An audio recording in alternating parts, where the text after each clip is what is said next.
OCD is a clinically recognized mental health condition.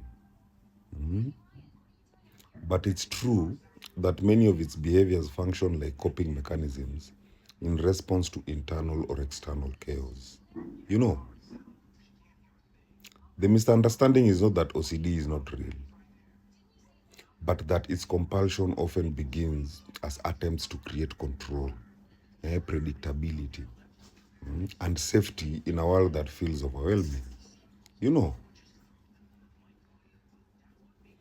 OCD develops when the mind becomes overloaded by uncertainty, fear, or emotional instability. In that state, the brain tries to create islands of control, rituals, checking, cleaning, counting, repeating, all that to calm the internal chaos. These behaviors are not random. They are the body's attempt to restore order when the environment or inner world feels unpredictable. You know, compulsions give temporary relief, which trains the brain to repeat them. Over time, what began as a coping mechanism becomes rigid, intrusive, and exhausting. The person is not crazy or even broken. They are trying to regulate an emotional environment that feels too big for them. You know, the problem is not the desire for control. It is that the mind becomes stuck in the cycle of fear and relief.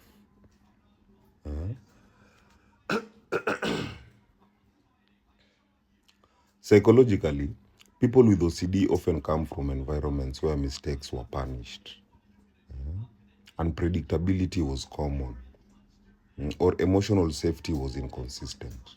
You know, the brain adapts by becoming hypervigilant, scanning for danger and trying to prevent it with rituals. You know, the compulsions are symbolic attempts at self-protection. You know,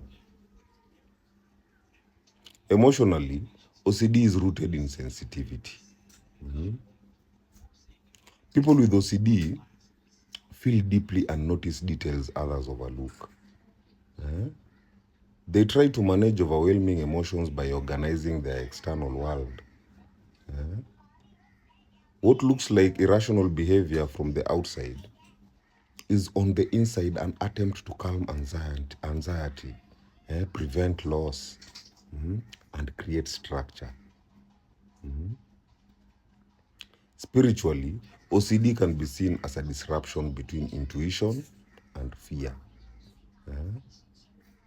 The mind becomes louder than the inner guidance. The rituals reflect a desire for purity, alignment, or protection. But the fear-based approach makes the person feel trapped rather than centered. You know, healing comes when awareness replaces fear and when internal safety is restored. It is important to be clear. OCD is real and can cause significant distress. But understanding it as a coping mechanism helps remove shame and blame. The person is not the problem. The pattern is. Healing happens when the person learns new ways to regulate uncertainty, builds emotional safety, and reconnect with a sense of inner calm that doesn't depend on compulsion. So yes, OCD begins as a coping mechanism, but it becomes a cycle that deserves compassion, not minimization. You know, may people heal. Heal.